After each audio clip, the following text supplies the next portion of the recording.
Seja muito bem-vindo, seja muito bem-vinda novamente aqui ao canal. O assunto aqui é sempre o autoconhecimento. O autoconhecimento aqui se dá apenas através da leitura de livros e as teorias já existentes. A missão aqui é apontar, é mostrar de uma maneira muito simples, mas com o objetivo de ajudar pessoas comuns a não ficarem reféns, a não permanecerem nas circunstâncias. Hoje o assunto a ser falado aqui será o narcisismo, transtorno da personalidade narcisista. Eu estarei fazendo a leitura aqui de 2 livros para contrastar com o narcisismo. Eu estarei fazendo a leitura deste livro aqui, livro popularmente conhecido aqui no canal. É um livro que tem todos os tipos de transtornos identificados possíveis. É o DSM-5-TR. TR significa texto revisado, porque esse livro aqui já é a 5ª revisão. Lembrando que teve a 4ª, então foi revisado, foi e também eu estarei fazendo a leitura deste livro aqui. Também é um livro muito conhecido aqui no canal. Um livro-chave, para mim, provavelmente o segundo melhor livro do Dr. Sigmund Freud. Este livro aqui é o volume 14 de Freud, História do Movimento Psicanalítico, artigos sobre metapsicologia, entre outras obras. Aqui fala sobre o luto e a melancolia e também fala sobre o narcisismo. Este livro inicialmente para você. Então, aqui o autoconhecimento se dá desta forma, através da leitura de livros e as teorias já existentes. Porque ao soltar o que já foi, você se permite reviver, reescrever uma nova história de vida. Aquilo que Deus começou a transformar na sua vida não veio para destruir quem você foi, mas veio para revelar aquilo que você ainda pode se tornar. Isso significa que a sua vida não está parada. Ela passa por um processo de transformação. Então vamos à leitura do livro. Eu também estarei lendo aqui no meu caderno. Eu gosto de escrever, isso aqui chama-se a pauta. Também estarei fazendo a leitura no meu caderno. Mas vamos ao DSM-5. Vamos falar do transtorno da personalidade narcisista. Mas cuidado, porque existe o traço do transtorno narcisista. Traço é uma coisa, personalidade é outra. Olha só. Traços é o comportamento isolado de grandiosidade, enquanto o transtorno é uma condição psiquiátrica marcada por um padrão persistente de grandiosidade. Então tem diferença. Lembrando que Freud deixa claro que aqui devemos tomar um grande cuidado. Nem todas as pessoas que você aponta ou conhece é narcisista. Apenas 6% da população tem o transtorno da personalidade narcisista. Algumas pessoas que você conhece, elas são apenas pessoas ruins, não mais que isso. Poucas pessoas têm e desenvolvem o transtorno da personalidade narcisista. E isso fique muito claro para que a gente não fique rotulando as pessoas na rua ou no convívio, habitualmente, de narcisista. Porque esse termo está na moda e você sabe do que eu estou falando. Nem todas as pessoas é narcisista. Muito cuidado. Então, aqui no livro, o DSM-5-TR, eu estarei fazendo a leitura aqui na página 763. Para você ver, olha aqui a imagem. Tem aqui, ó. Transtorno da personalidade narcisista. Tem meu livro aqui, ó. Já marquei o livro para fazer a leitura. Então, aqui no livro está escrito características diagnósticas. A característica essencial do transtorno da personalidade narcisista é um padrão difuso de grandiosidade, necessidade de admiração e falta de empatia, que surge no início da vida adulta e está presente em vários contextos. O indivíduo com transtorno tem um sentimento de grandiosidade da própria importância. Pode se manifestar como sendo um senso de superioridade, valor ou capacidade exagerado ou irrealista. E aqui vai entrar no primeiro critério. Porque, segundo o DSM-5-TR, é necessário 5 tipos de critérios para que essa pessoa seja diagnosticada com o transtorno da personalidade narcisista. Então, aqui foi a leitura no livro do DSM-5, e agora eu estarei fazendo a leitura no livro do Sigmund Freud, na página 90 e 91, volume 14. Olha só o que está escrito aqui. O narcisismo, nesse sentido, não seria uma perversão, mas o complemento libidinal do egoísmo, do instinto de autopreservação, que, em certa medida, pode justificavelmente ser atribuído a toda criatura viva. Ou seja, todos nós temos características da personalidade narcisista. E fique claro nisso. Todos nós. Um motivo premente para nos ocuparmos com a concepção de um narcisismo primário e normal surgiu quando se fez a tentativa de incluir o que conhecemos da demência precoce ou da esquizofrenia, na hipótese da teoria da libido.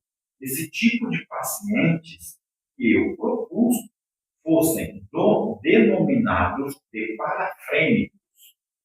Existem 2 características fundamentais: a megalomania e desvios de seu interesse do mundo externo, de pessoas e coisas.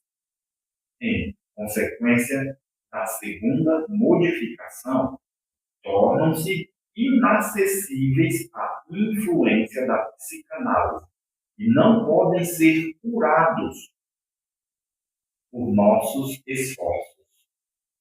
Mas o afastamento do parafrênico do mundo externo necessita ser mais precisamente caracterizado. Um paciente que sofre de histeria ou neurose obsessiva, enquanto sua doença persiste, também desiste de sua relação com a realidade. Enquanto a sua doença persiste, também ele desiste da relação com a realidade. Mas a análise demonstra que ele, de modo algum, corta suas relações eróticas com as pessoas e as coisas. Ainda as retém na fantasia, isto é, ele substitui, por um lado, os objetos imaginários de sua memória por objetos reais, ou mistura os primeiros com os segundos e, por outro, denuncia a iniciação das atividades motoras para a obtenção de seus objetivos relacionados àqueles objetos. Essa é a única condição da libido a que podemos legitimamente aplicar o termo introversão da libido, empregado por Carl Gustav Jung, indiscriminadamente como o parafrênico. A situação é diferente. Ele parece realmente ter retirado da sua libido de pessoas e coisas do mundo externo, sem substituí-las por outras na fantasia. Quando realmente as substitui, o processo parece ser secundário e constituir parte de uma tentativa de recuperação destinada a conduzir a libido de volta a objetos. Surge a questão, e é uma pergunta aqui, tá, pessoal? O que acontece à libido que foi afastada dos objetos externos, a esquizofrenia? A megalomania, característica desses estados, aponta o caminho. Essa megalomania, sem dúvida, surge às expensas da libido objetal. A libido afastada do mundo externo é dirigida para o éter. E assim, dá margem a uma atitude que pode ser dominada de narcisismo. Mas a própria megalomania não constitui uma criação nova. Pelo contrário, é, como sabemos, ampliação e manifestação mais clara de uma condição que já existia previamente. Isso nos leva a considerar o narcisismo que surge através da indução de catexias objetais como sendo secundário, superposto a um narcisismo primário, que é obscurecido por diversas influências diferentes. Esta é a leitura, segundo Freud. Então, agora, eu estarei fazendo a leitura da pauta de uma forma também mais clara, mais simplificada. E aqui eu quero falar algo para você sobre o narcisista. Como que você faz para saber se ao seu lado tem um narcisista? Se você está convivendo com um narcisista. De fato, o narcisista ele pode ser qualquer pessoa, da sua família, do seu círculo de convivência, não importa. Faça a seguinte experiência. Procure uma cadeira, deixe o seu corpo lá nessa cadeira sentado. Saia do seu corpo e observe de longe se alguém ou se alguma pessoa vai se aproximar do seu corpo com este movimento, que é o movimento de manusear as cordas, a manipulação. E aí você vai descobrir se tem um manipulador, se tem um narcisista na sua vida. Fica de longe e observe. Se alguém chegar perto do seu corpo para manipular, esse provavelmente é um narcisista. E o narcisista, ele é manipulador. O narcisista, ele é aquela mulher que matou o pai e a mãe, planejou o assassinato durante um ano do pai e da mãe, a sua família. Ela não cometeu o assassinato em si, mas ela manipulou duas pessoas que fez isso para ela. É só você pesquisar na internet aí que você vai achar. Então, uma característica do narcisista é a total falta de empatia, como Freud falou ali no livro. O narcisista, ele não tem empatia por ninguém. O narcisista é como se ele fosse o rei. Ele está sempre acima de tudo e todos. Tá? E é isso. Segundo o DSM-5-TR, você precisa ter, no mínimo, 5 características, ou seja, os critérios, para ser diagnosticado com o transtorno da personalidade narcisista. Os narcisistas, eles não valorizam ninguém. Eles se acham superior. E esse transtorno, pessoal, é muito comum nos homens. O transtorno da personalidade narcisista é mais comum em homens, enquanto nas mulheres, o mais comum é o transtorno da personalidade, eu esqueci o nome aqui agora, o borderline é muito mais comum, borderline. E são pessoas com muita dificuldade de autoestima, são inflexíveis, têm grande dificuldade de conviver em ambientes sociais. O sujeito com esse transtorno, já quando criança, se mostra a total falta de empatia. Ele é egoísta e ele é manipulador, já quando criança. Isso é desenvolvido ao longo da vida. Eles superestimam suas habilidades, exagera em suas realizações, eles se acham superiores, vivem fantasiando grandiosidade o tempo todo. São pessoas originais e especiais. Eles buscam admiração constante. Dizem e se acham muito inteligentes. A beleza é inquestionável.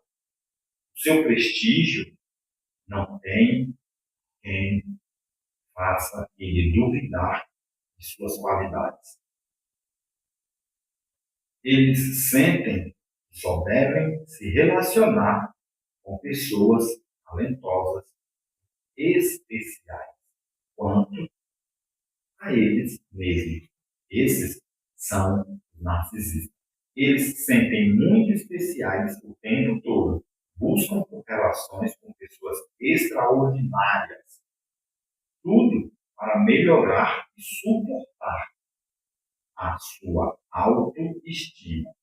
São pessoas que se acham merecedoras de considerações.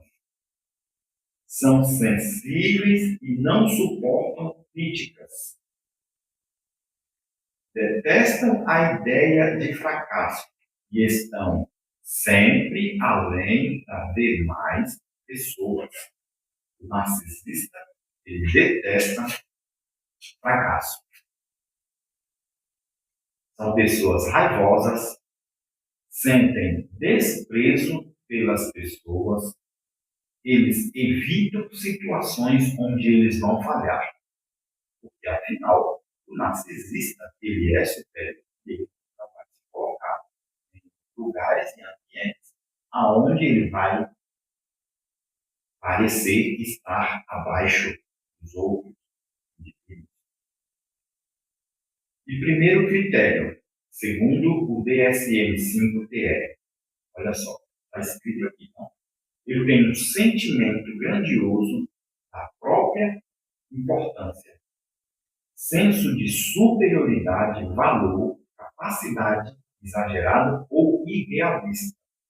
O segundo critério, segundo o DSM-5, estão frequentemente preocupados com fantasias de sucesso ilimitado. Por exemplo, o poder, o brilho, a beleza, o amor ideal. Podem ruminar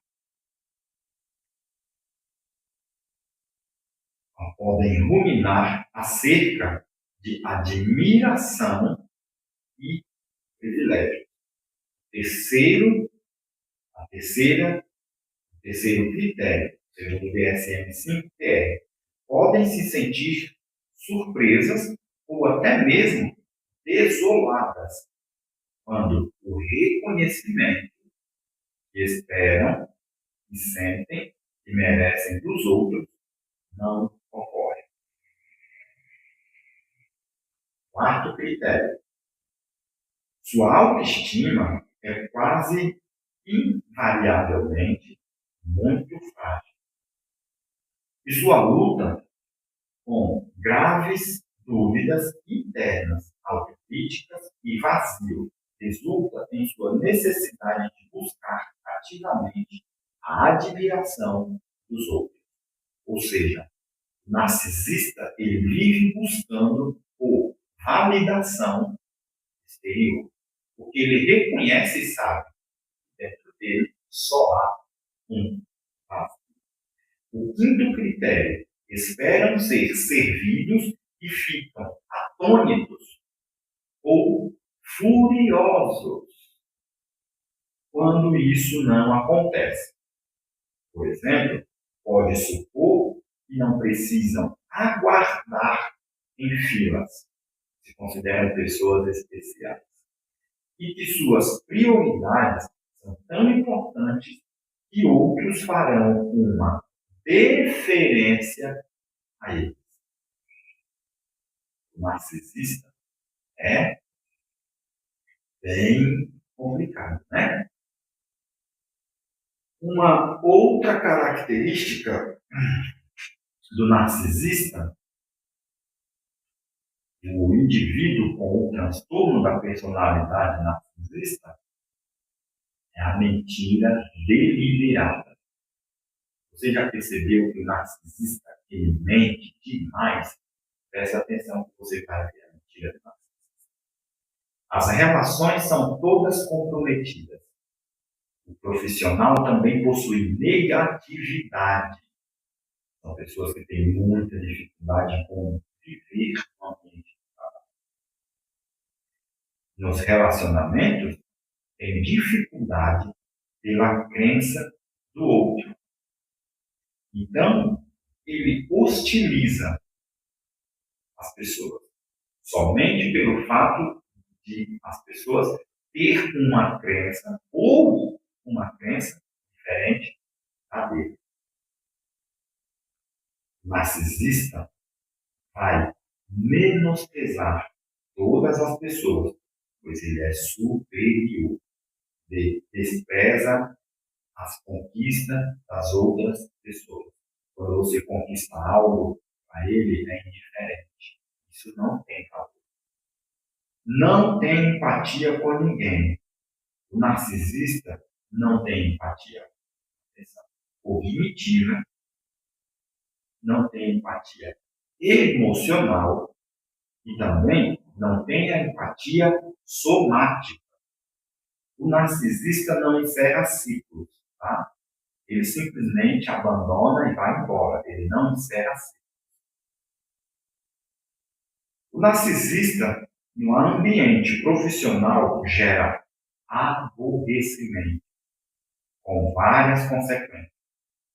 Não consegue trabalhar em equipe. As causas do transtorno é desconhecida, mas há uma lista de fatores identificados, tá? Por vários pesquisadores e pode contribuir para a condição, ou seja, os fatores que podem contribuir para a condição do transtorno da personalidade narcisista. Olha só. Pode ser por temperamento de nascença, a pessoa muito sensível, valorização excessiva de talentos, valorização da beleza física, admiração excessiva por partes dos pais, a ponto da criança supervalorizar essas próprias características em si. E também, provavelmente, ela foi muito mimada pelos pais. As crianças que sofreram abuso emocional severo durante a infância, provavelmente o comportamento caótico e imprevisíveis dos pais durante a infância, isso a possibilitou a adquirir essas características do transtorno da personalidade narcisista. O uso da criança por meio de regular, porque tem pais que faz isso. Ele usa a criança para regular o comportamento. Isso é a autoestima dos pais inseguros. Essas crianças passam a se defender, projetando um eu idealizado que satisfaça aquele superego fragilizado. Porque o narcisista tem o superego dele frágil. Se tornam hipervigilantes e surge um superego hiperatrofiado, hipervigilante e disfuncional. Necessita sempre de defesa. Os pais que perceberam essa insegurança, o aconselhamento é buscar por ajuda de uma terapia, seja um psicanalista ou um psicólogo, para que essas crianças não desenvolvam o transtorno da personalidade narcisista. Este é o ideal a se fazer. A defesa de uma desculpa, aliás, a defesa é uma desculpa e justificativa para se proteger do sofrimento e a dor. As defesas são resistências. A função da defesa é primária e são racionalizadas pela consciência e realizada pela sua fantasia. O indivíduo com transtorno da personalidade narcisista, de algum modo, cresceu em uma abusiva e que foi produzido o narcisismo.